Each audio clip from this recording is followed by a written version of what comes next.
नमस्कार मंडळी, स्वागत आहे तुमचं माझ्या यूट्यूब चॅनलवर. मंडळी, माझं आयुष्य म्हणजे मी आणि ऑफिस. सुट्टी कमी, वेळ कमी आणि माझं मन मात्र दरवर्षी वारीसाठी तळमळतं. यंदाही काही मी वारीला जाऊ शकले नाही आहे, पण तरीही माझ्या मनातली भक्ती मात्र कमी नाही झाली आहे. अहो, माझी आई जिचं स्वप्न होतं वारी करणं, ती चक्क पुण्याहून पंढरपूरला पोचली आणि आता आम्ही निघालो आहे तिला घ्यायला पंढरपूरला. माझ्या घरापासून पंढरपूर म्हणजे जवळपास 360 किलोमीटर आणि त्यात आम्ही निघालोही लेट होतो. त्यामुळे आम्हाला कळंबोली सर्कलला जोरदार ट्रॅफिक मिळालं.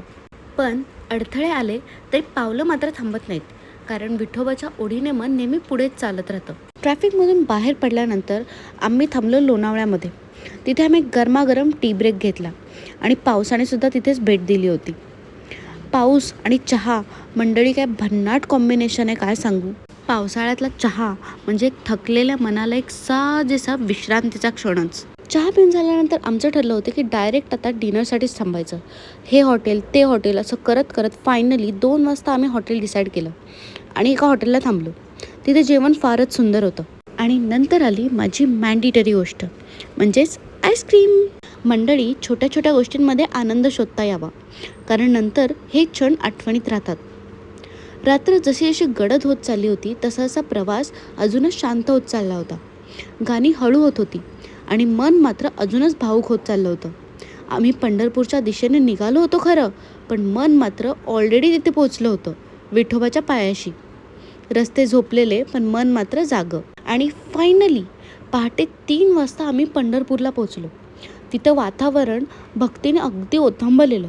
हजारो वारकरी दिंडीत चालत, टाळ मृदुंग वाजवत विठोबाच्या दिशेने रात्री 3 वाजता चालले होते. हे दृश्य अनुभवणं म्हणजे जणू स्वर्गातच आलो की काय असं वाटायला लागलं होतं. यावर मला संत ज्ञानेश्वरांचा हा श्लोक सांगावासा वाटतो.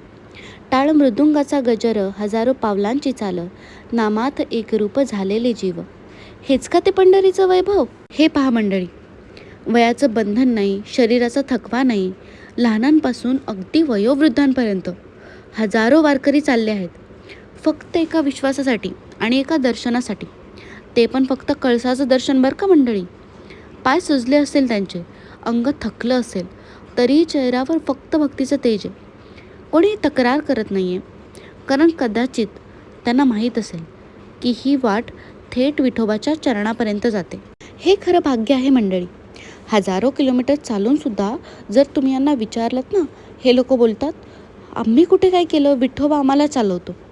आणि जिथे तुमच्या आमच्यासाठी हे थोडं चालणंसुद्धा खूप अवघड वाटतं, तिथेही लोक चालतात, गातात, नाचतात आणि विठोबात अगदी रंगून जातात.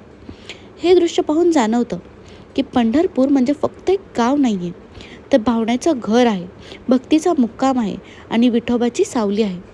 म्हणूनच पार्ट 2मध्ये आपण भेटणार आहोत माझ्या आईला, जिने हे सगळं स्वतःहून अनुभवलं आहे. तोवर रामकृष्ण हरी माऊली आणि जय हरी विठ्ठल.